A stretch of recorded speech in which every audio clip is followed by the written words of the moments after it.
Amerika Serikat dan Vietnam menyepakati perjanjian tarif dagang terbaru hanya beberapa hari menjelang tenggat waktu kebijakan tarif Trump pada 8 Juli 2025. Lantas, apa kesepakatan yang dihasilkan oleh AS Vietnam dan apa dampaknya bagi Indonesia?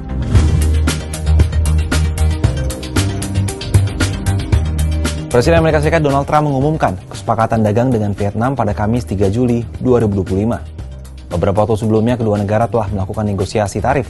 Hasilnya, AS mengenakan tarif 20% saja pada barang impor asal Vietnam dari tarif resiprokal sebelumnya 46%. Sementara itu, tarif 40% akan dikenakan untuk barang yang dianggap sebagai hasil barang yang diangkut dari negara lain, terutama Cina, dan hanya dirakit secara minimal di Vietnam sebelum diekspor ke AS atau transshipment. Sebagai bagian dari kesepakatan, Vietnam disebut setuju menghapus semua tarif untuk produk asal AS. Dalam keterangan terpisah, pada Kamis di Maryland, Amerika Serikat, Trump mengklaim selain Vietnam, jumlah negara lain telah mencapai kesepakatan dagang dengan Amerika Serikat. I'd rather just do a simple deal where you can maintain it and control it. You're going to pay a 20% or a 25 or a 30% tariff. And we're going to be sending some letters out starting probably tomorrow, maybe 10 a day, to various countries saying what they're going to pay to do business with the U.S. Adapun negosiasi tarif resiprokal mempunyai tenggat hingga 8 Juli 2025. Tenggat itu ditetapkan 90 hari setelah Presiden AS Donald Trump mengumumkan kebijakan tarif terhadap lebih dari 100 negara, termasuk Indonesia. Lantas bagaimana dengan Indonesia? Apakah kesepakatan AS Vietnam ini akan berdampak terhadap perekonomian Indonesia? Dan sudah sejauh mana proses negosiasi pemerintah dengan AS terkait tarif resiprokal ini? Ekonom dari Universitas Paramadina, Wijayanto Samirin menilai kesepakatan tarif yang terjalin antara Vietnam dan AS tidak terlepas dari tingginya ketergantungan ekonomi Vietnam terhadap pasar AS. Ekspor AS mewakili 33% produk domestik bruto atau PDB mereka, membuat Vietnam cenderung tunduk terhadap kebutuhan AS. Berbeda dengan Indonesia, dari segi skala, pasar AS hanya berkontribusi sekitar 17% dari total nilai perdagangan Indonesia. Sementara dalam porsinya terhadap perekonomian nasional, ekspor Indonesia ke AS hanya menyumbang sekitar 2,2% dari PDB Indonesia.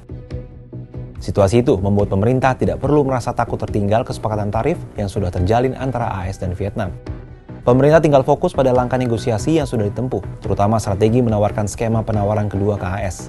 Langkah itu penting untuk menghindari beban tarif resiprokal sebesar 32% yang dikenakan AS terhadap produk asal Indonesia.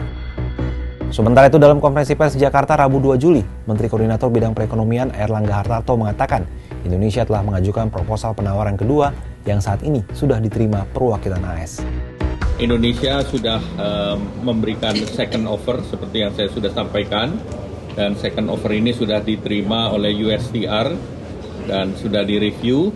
Tentu Indonesia tinggal menunggu feedback, apakah masih ada feedback tambahan terkait dengan proses negosiasi yang ada. Dan saat sekarang tim Indonesia standby di Washington. Jadi kita tunggu saja bagaimana pemerintah Amerika merespons. Di ASEAN, Indonesia merupakan negara dengan tarif resiprokal tertinggi ke-6. Negara yang dikenakan tarif tertinggi adalah Kamboja, yakni sebesar 49%, disusul Vietnam sebelum kesepakatan terakhir ini, yakni 46%. Meski demikian, pemerintah Indonesia optimistis dapat menghindari tarif resiprokal 32% yang dikenakan oleh AS. Kesepakatan tarif antara AS dan Vietnam ini menunjukkan dinamika baru dalam lanskap perdagangan global. Akankah strategi negosiasi Indonesia mampu menghindari tarif resiprokal yang sama? Ataukah kita akan melihat dampak signifikan pada perekonomian nasional? Gimana menurut Sahabat Kompas?